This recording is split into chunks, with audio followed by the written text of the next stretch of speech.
Hello and welcome to the Meraklis Being series. I'm your host and self awareness coach Shweta Shibraman, and this is a show where we discover, learn, and implement lessons from others' life journeys. Others who I believe epitomize Meraklis in its truest spirit. Individuals who live life to the fullest, who worked hard on themselves to be where they are, and who are passionate in what they do. Today's speaker is Aditi Surana, a behavioral analyst and a high performance coach who's passionate about helping individuals be the person they most want to be. In her words, she's insatiably curious about human potential. So you can imagine my excitement in having her on our show. So let's dive in. Hi, Aditi. Welcome to the Miraculous Being Show. So glad to have you Thank here. you. Thank you so much for having me over to your show. I was going through your website and going through other guests who were there. You've been doing such a good job. Thank you.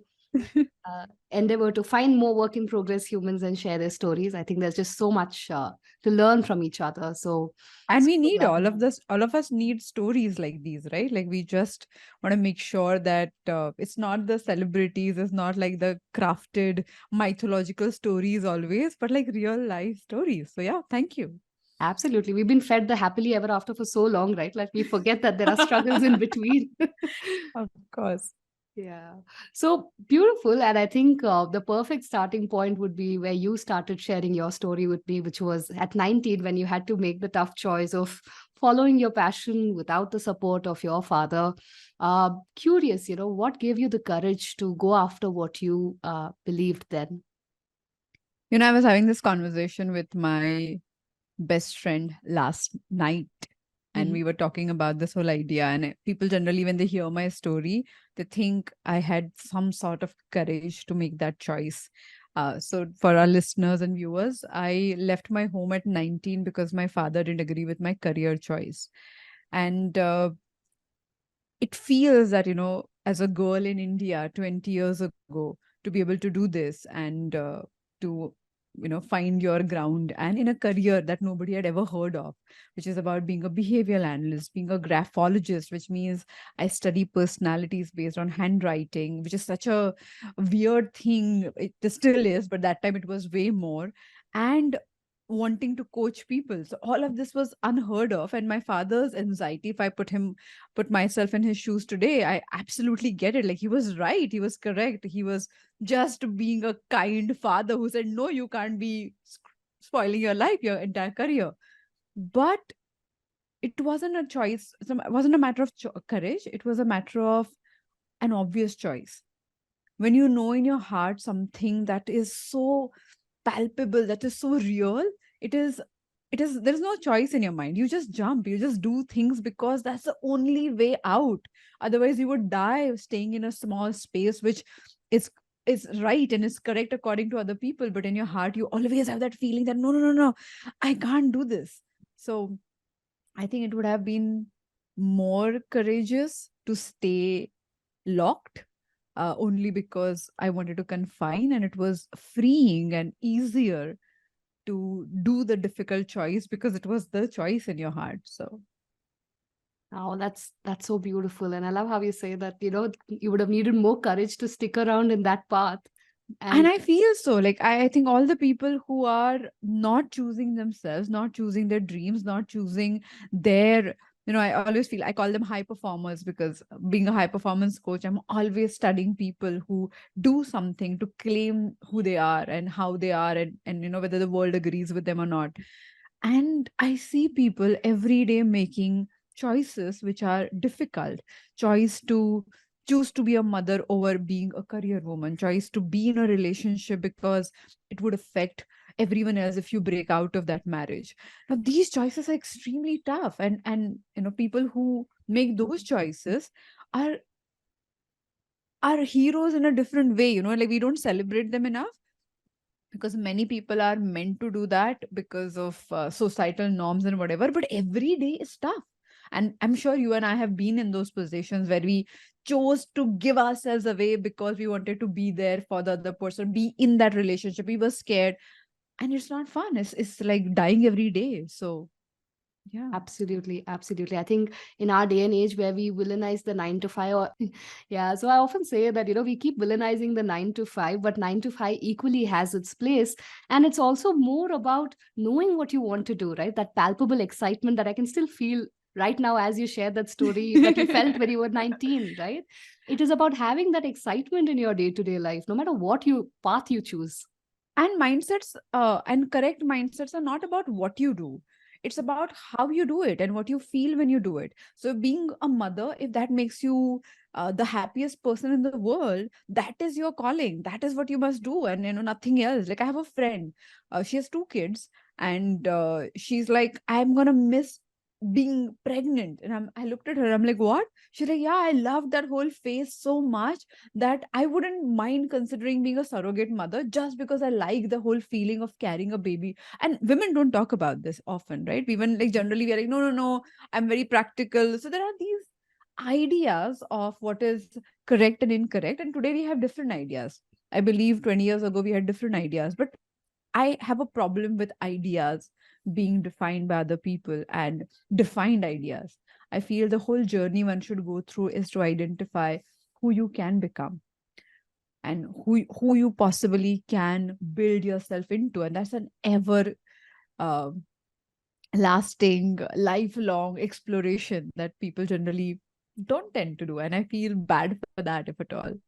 Yeah, yeah, absolutely. And I love how you said that, right? That ideas defined by other people always feel like a trap, right? Like you're caged into a trap. And it is about finding what is it that you want to do and who would you want to become.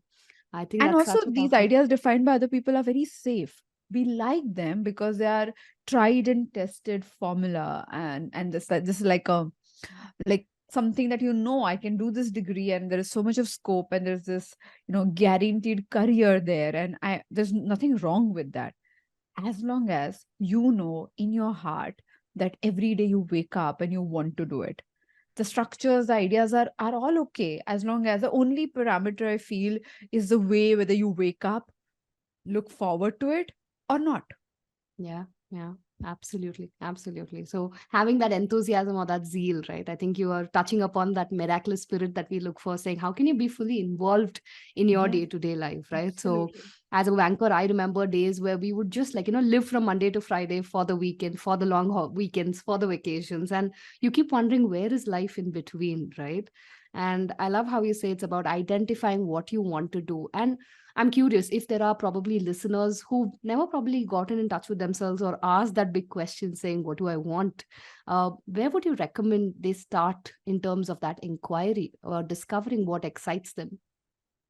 It's very simple. It's about what you're curious about. Like, I think life purpose, big ideas are not big ideas. And I think, I think coaches like us are responsible for dramatizing it and finding that one purpose. I don't understand one purpose. I am so passionately interested in five things that I'm professionally trained to do. I'm professionally trained to be a yoga teacher, obviously a coach and a behavioral analyst. I keep training myself to be an artist, which is a visual artist, and I keep painting. I'm an actor, so I think that's a very, very important part. I cook and I got trained by some chefs. So I feel like the curiosity and that ever evolving journey of excitement is what one should begin from. And you may think, oh, but how will my curiosity turn into a career? It may or may not. But I must tell you that many of my coaching analogies got refined when I learned how to cook just 5 years ago. Because while cooking, like, and I remember this example, people who are new to this, they can relate. But I was like thinking about leadership, and I was trying to learn how to get your curd right. In Indian cooking, we use a lot of yogurt, right? So the curd, I want to get it at home and I wanted to make it fresh, organic. So I'm like, how do I get it right? And I was thinking that there's one spoon that we use to make the curd, which you put into little warm, lukewarm water or lukewarm milk. And when you keep it and you stir it and the proportion is right, then the entire bowl of milk turns into curd. And I felt that's exactly how leadership works. One leader who has an inspired idea goes to a group of people who are lukewarm. They're not cold, they're not uninterested, they're a little lukewarm to the idea. And then one person can be an influencer for everybody to turn towards that inspired idea. And I feel that's leadership. But I learned that while cooking. So you don't necessarily have to figure out. I've never told this analogy ever before in public, but yeah. So, but that's how you think, like you evolve in your career when you're following that curiosity. And when you keep picking up moments of what makes me curious, what brings that smile on my face, what is that one thing that when I'm challenged, I feel happy about, not sad, not stressed. And if you're a banker, if you're an employee in any organization, there are parts of your work that do that for you, not the whole career, but there are parts of your work. And just ask those really important questions. Which parts make me alive? Like, I'm dyslexic and I genuinely struggle with paperwork, time management, a lot of like I like sequencing things is not my thing. But I know to be a coach, I need to create a structure that other people can follow. So I got help from someone else to help me build the structure. Once that structure is built, now I follow that structure, other people follow the structure, but that gave me space, that uninteresting part gave me the room to do the interesting part. But if you don't know what is interesting for you, you'll always compromise and you think, oh, I have to do this and I have to do that, and nothing you have to do. Beautiful. Thank you for calling that out. I think as a coach, even I'm scared to use the word purpose because there's just so much pressure on finding that one single calling.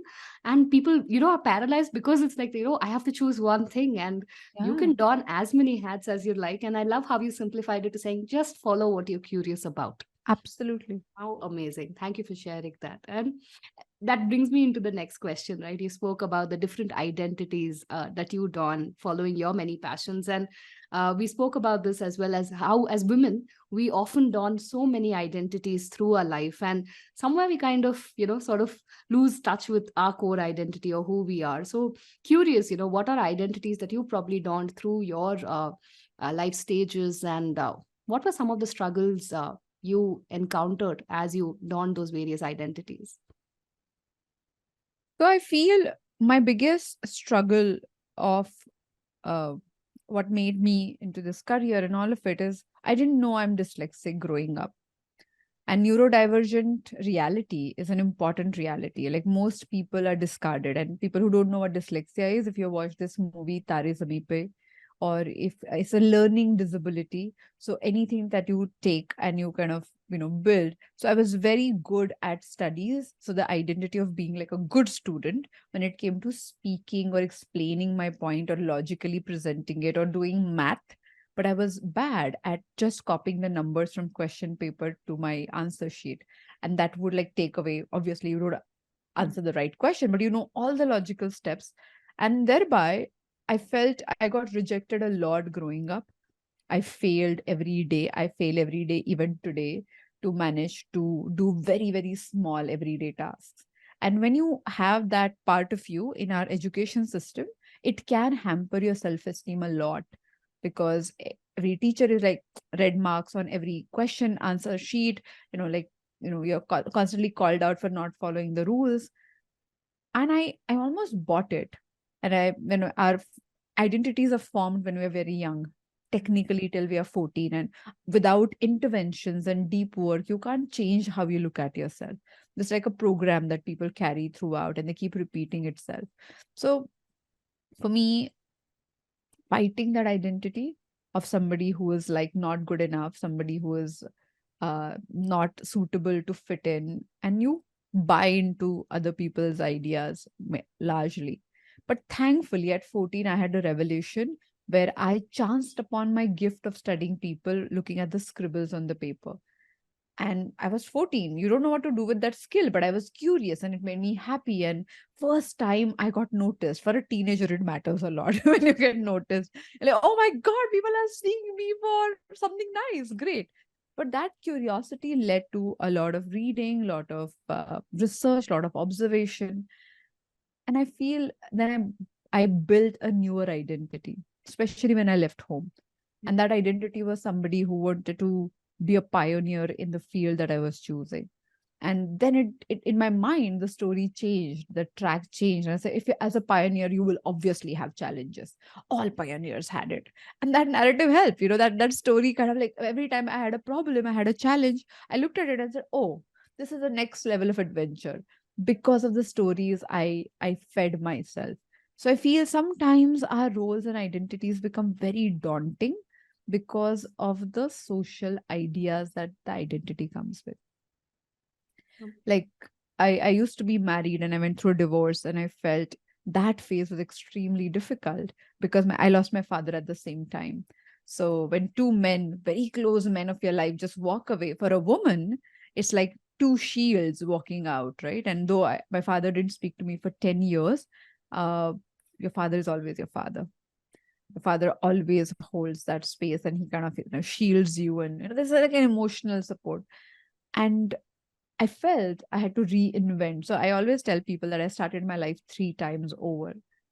And when you do that, every time that happened, it was so beautiful because the person I built on the other side was a new identity, right? So I feel all of us, especially women, when they go through, I've seen my friends delivering babies and they transform, and they have the ability to transform and they don't realize it.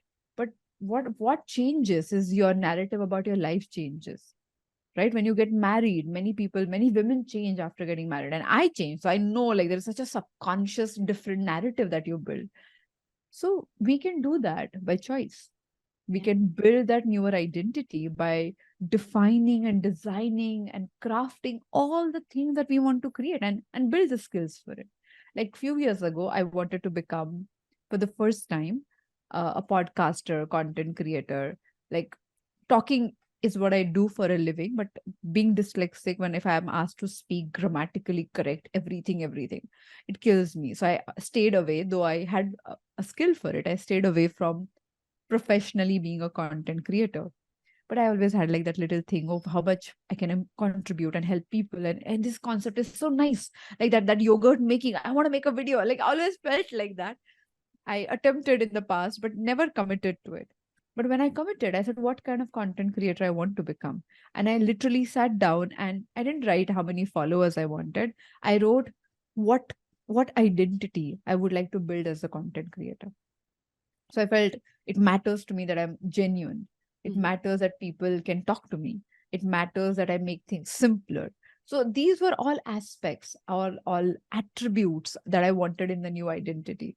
And I built that identity, and it took a lot of skill building. Like when I said I'm a prolific speaker as my list, I had to work towards being one. And somebody who has a command over language, I had to work towards building that. But it happened. It took 2 years, 2.5 years, and every day I keep working on at it. But it happened, and like it just. But building identity is a game. If you build an identity in your mind of a high performer, you would start looking at the same situation differently. Yeah. Beautiful. I love that. So letting go of the identities that, comes with the social and the societal connotations, and actually designing and defining what an identity means to you, and then living that narrative for yourself. With the old identities also, like when you were a certain person, you had that identity, it worked, it served you. Now that you are in a different situation, we have a choice to build ourselves. And people look at personality as like this fixed idea, I'm like this or I'm not like that. Mhm. No, personality is a process. You build it, you add it, you subtract, you realize, oh, I behave like this, but it is not helping anybody, and I would like to experiment with something else. That process, ever evolving process, is what personality is. You carry that as a space holder, and not as a fixed idea. Yeah. Yeah. I love that. Personality is a process. And I can link up to the work that you do in the mindset and everything now, because that's where all of this comes in, right? Because our mind Exactly. can allow, kind of put us in a small box and allow us to keep playing only there, or we can dream big and actually explore what's out there. Beautiful. And as you share that, right, I think one of the things that we also touched upon is how, as women, we are often, very guilty or very timid, if I can use that word, to actually ask for what we want. And, that was something that you actually shared, saying that you had to overcome that in your journey. Curious, how did you navigate? that not wanting to ask for more or playing it big? I feel like we genetically, not genetically, but like from the formative years, we are told to like, oh, it's okay, you do this, and you don't realize as a girl, you start realizing when you claim the femininity and you become a woman, and then the gender defined roles get like, oh, you are a woman, you're expected to do one, two, three, four, and you are a man, and I feel it's unfair on men too. Like they're very like if, as a 27, 30-year old woman, you still have the freedom to say that I don't want to be the provider or a complete provider. For men, that's not a choice. So I think as women, we also have to be empathetic about their struggles, because I see independent women, you know, claiming their spaces, but they're not realizing men are not trained to deal with us. It took many years for me to understand this. I'm like, oh, I want to become this person, but my people I dated, people I cared for, men in my life, including my father, didn't have any reference of how to deal with an independent child or independent partner, independent spouse. So we have to help them do that. It's our responsibility. The very moment we take responsibility that they don't know, not because they are being mean or they're being inconsiderate, they don't know because they don't know.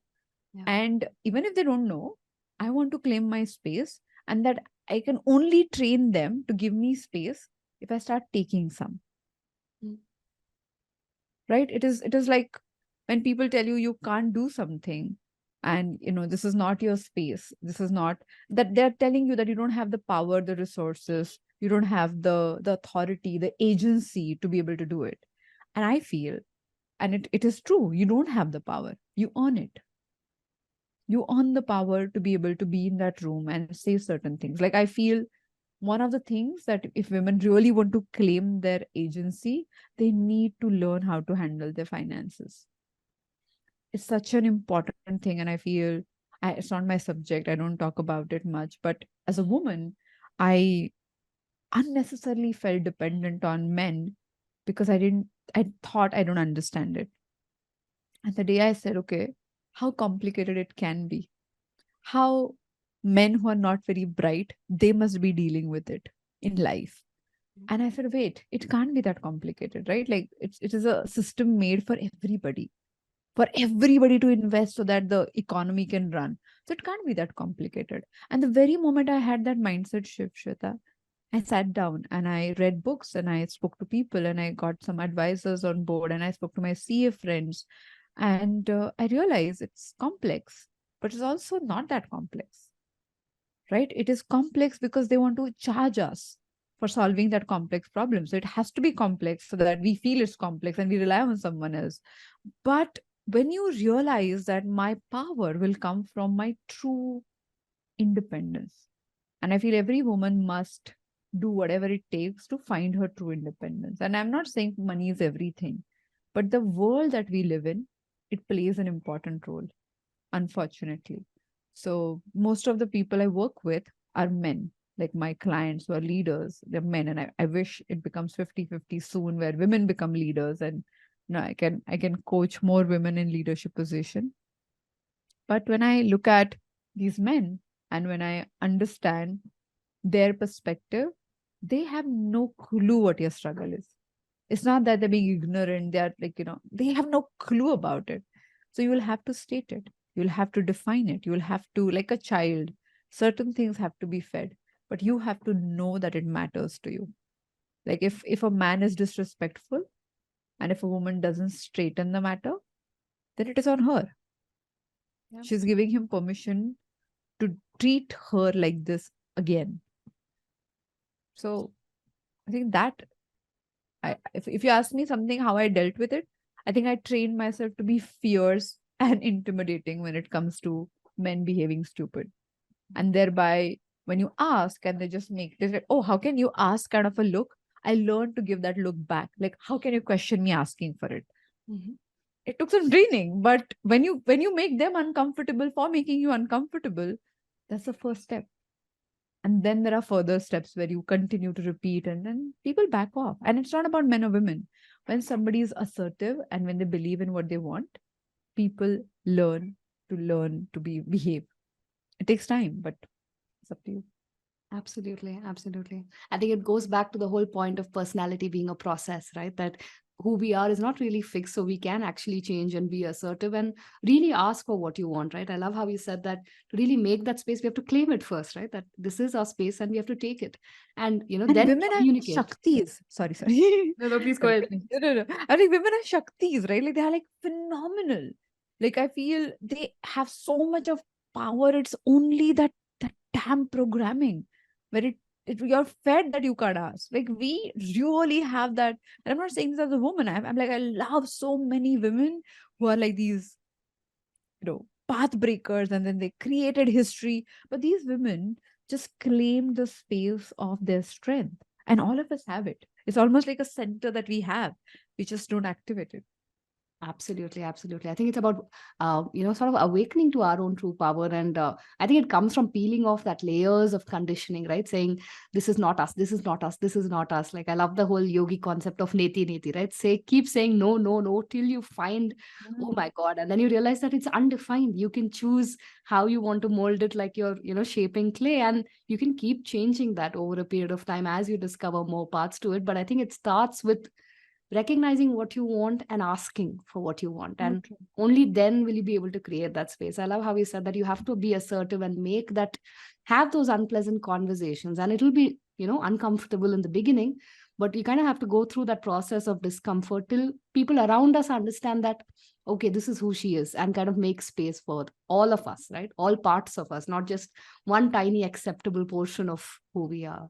I'm getting goosebumps as you say this because when one woman breaks the ceiling and goes on the other side, we all do. And I'm grateful to all the women who did it, and we have the precedence of those women. It's coming. I'm thinking about my father.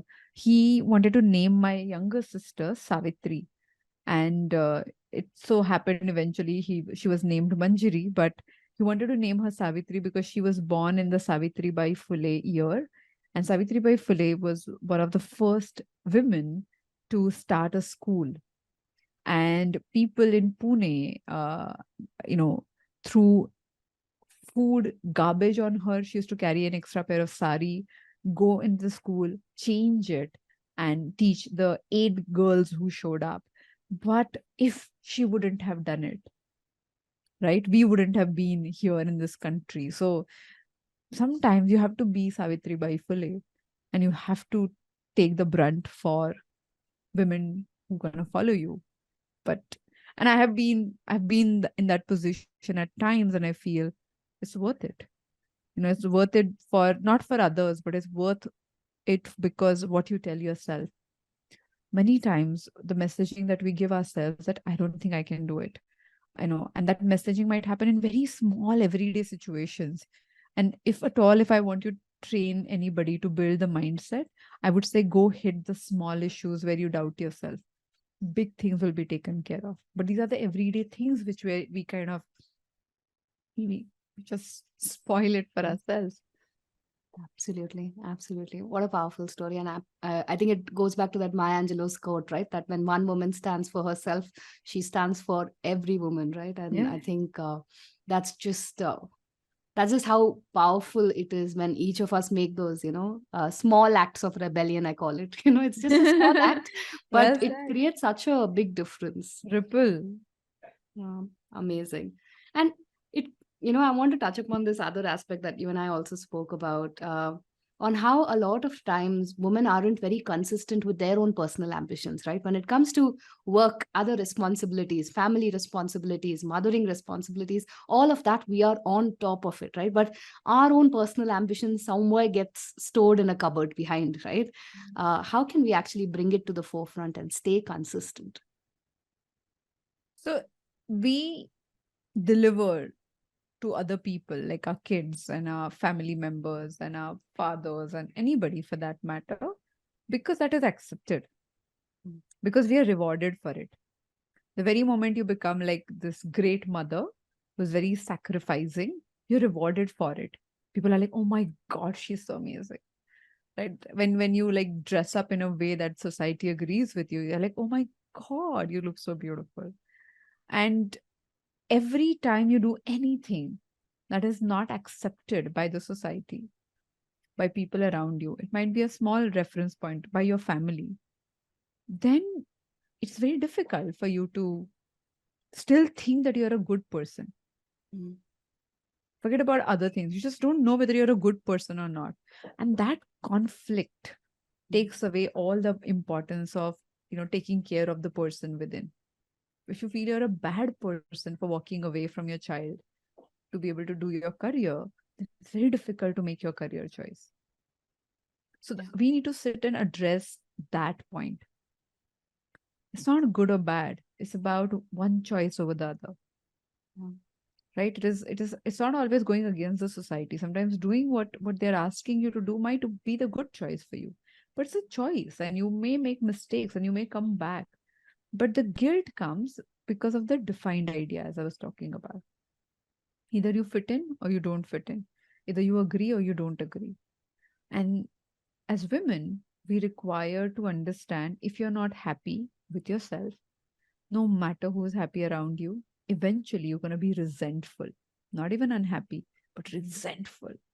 And that resentment turns into all the physical ailment that we carry within us. So if you have, and I see women who have done everything for everybody, and they're just so unhappy within.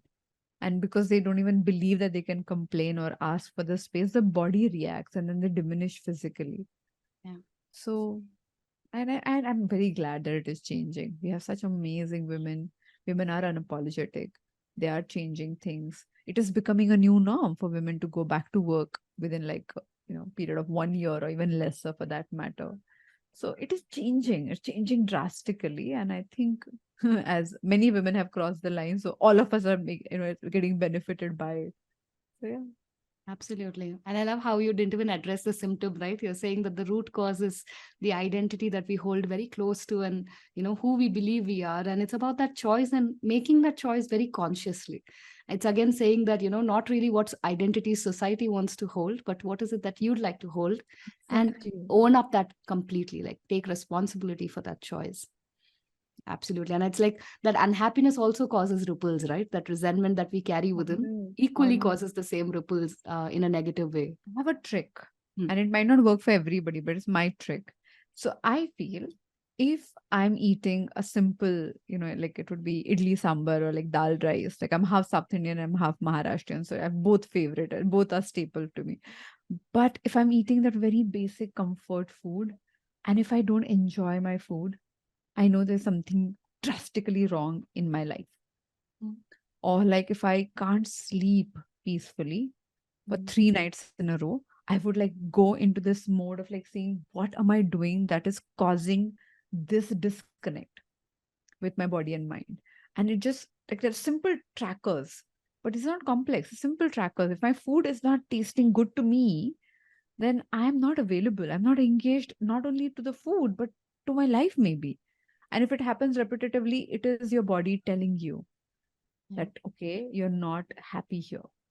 And I think I've made very big decisions on not being able to sleep for 3 nights or more and not enjoying my idli sambar. I love the trick, right? So it's like the minute you see that disengagement, you kind of try and address it, right? You don't let it swell up into something bigger or balloon up into something much larger. Amazing. And I know I can keep talking for hours about so many things. I feel like I resonate with you in so many levels. But just one thing before we move into our rapid fire that we spoke about in terms of embracing femininity, right? A lot of times when we want to succeed, especially in societal structures like the corporate world, we kind of shun away the feminine parts of us to, fit in Yeah. or belong in a very large way. So, for many women leaders who are probably listening to this podcast, how can they continue to embrace their femininity as they climb that ladder of success? I feel men claim the masculine part of them by authority. What women haven't figured out, I feel, especially when as they go up, fitting in for them is receiving. They can have the power by receiving the energy that the men are giving. Like they're always talking and giving ideas and whatever. We haven't like I when I coach a woman leader, I always tell her that your power is not always as visible as man's power. Okay, but if you go the feminine route, it's a binding power. It's a beautiful, it's unseen force, but you got to be warm and fierce. Okay, it's both ways. So when people know that she's warm by choice, they respect it. Mm. If they think she's warm because that's who she is, they take you for a ride. Yeah. Okay, you're warm by choice. That means at times the fear side, like I always say, the the Saraswati and all of that is like very nice, but Kali has to be seen once in a while. And when you claim that within you, like both these sides, is what any woman leader must do.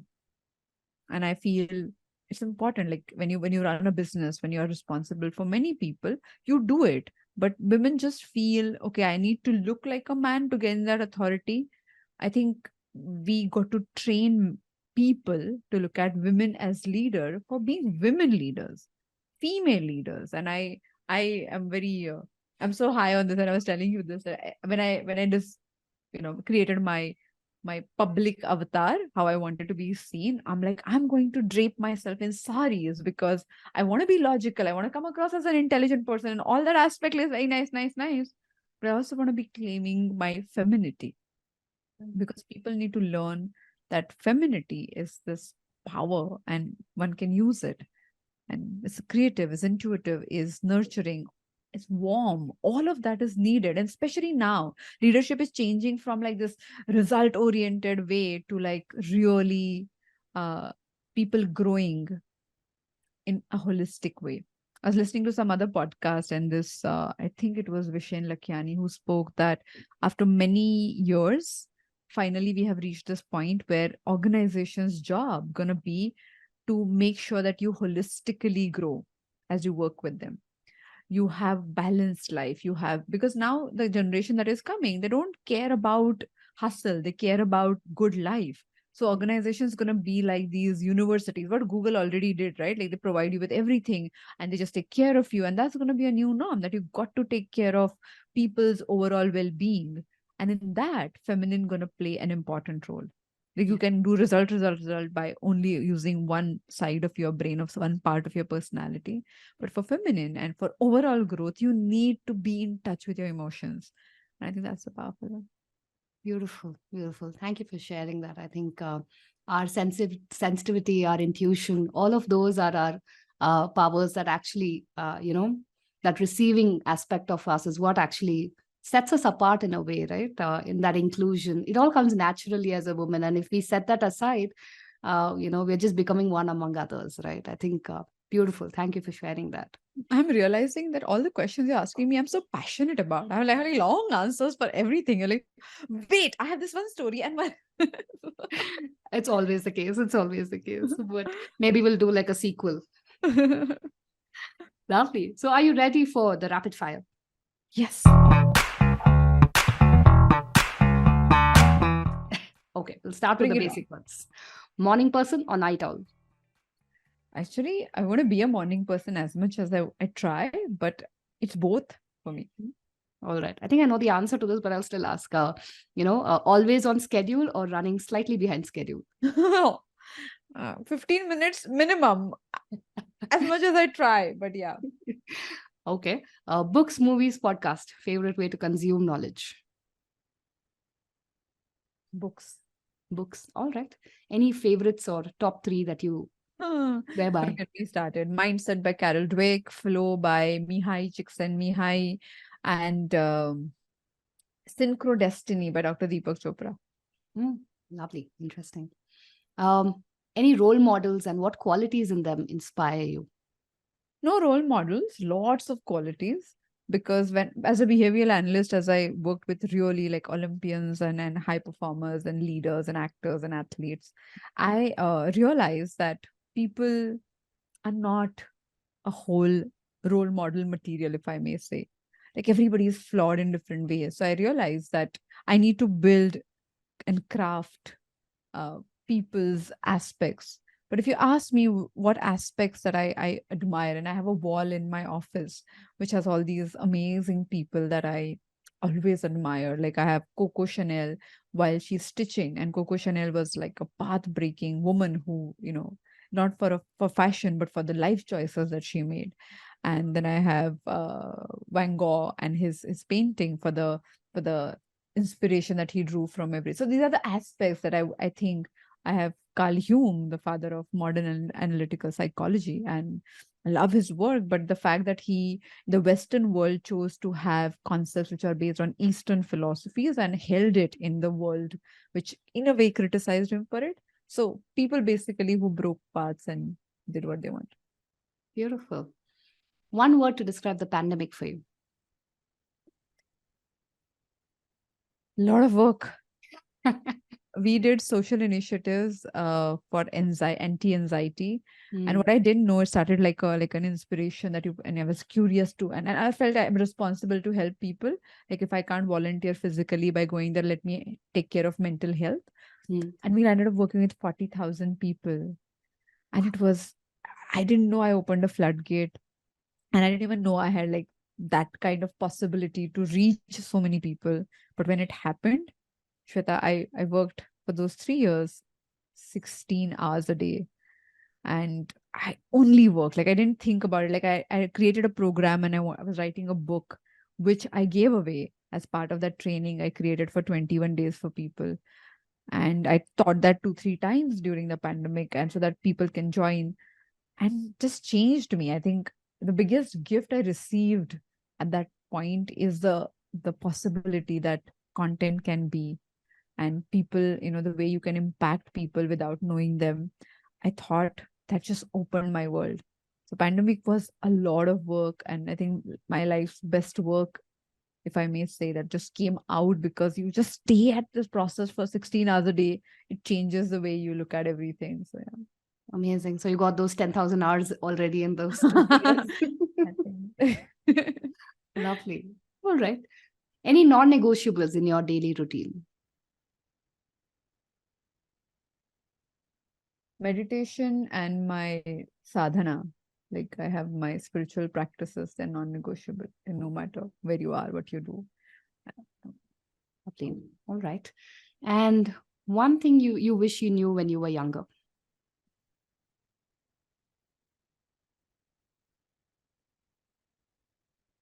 That every problem can be figured out. Every small problem has, like, the solution will show up. And it's inevitable that a problem will have a solution. It's just matter of time that you find it. And sometimes we make it so significant. Oh, Yeah. I think one more thing is not taking things personally. I wish I would have learned that earlier. amazing. And if there's someone who's just getting started on their self-transformation journey, listening in, what would one advice be that you'll give them? Work at it every day. It's not it's not something that's gonna get done ever. So when you make the room for it, work at it every day. So it's like physical fitness. You can't have your body in shape if you're not at it every day. And we go on a vacation and we forget about it. Great. You went off the track. Now come back and work at it every day. And then you will have some great days and you're like, oh, I think I got it. Great. It's not going to stay long. Work at it every day. So I think just, and the very moment you make that commitment to yourself, you will find people, you'll find messages, you'll find podcasters like Shweta, you'll find so many things that would surround you to be able to continue that journey. But you have to make the commitment, and no one else can make that for you. Absolutely. Yeah. Work at it every day. And if there's one thing listeners should walk away with after our conversation, what would one takeaway be? You're flawed and accept it. The very moment you start fighting being flawed and you want to be perfect, to be accepted, loved, be a high performer, be talented, the very moment you say, oh, I can't make any mistake, I can't do this, then you will just kill yourself and you will be in that one spot for a very, very long time. Be willing to fail, be willing to be flawed, be willing to say sorry for the mistakes, but make mistakes. get up and fall more and fall differently. And I think if there's one thing I can contribute to my success, if at all it is my choice, is that I feel I showed willingness to jump into the fire in different ways. And I feel now I love it so much that if it is not, if I feel I haven't jumped into a fire in some time, like, like for 10 days or something, I would find, okay, something I need to change, alter, and jump into the fire again. So I would do that. Amazing. Thank you, Aditi. Thank you so much. I think I'm going to keep replaying this conversation over and over again. So Thank many you. insights. Thank you so much for being a part of this show. Really grateful. Thank you. Thank you for having me. And as I was saying, like, it's your questions are so coming from a space of empathy to a point that I want to share more. So I think you have cracked the code of being a very good conversationalist and a podcaster. Thank you. Thank you so much. That's really sweet.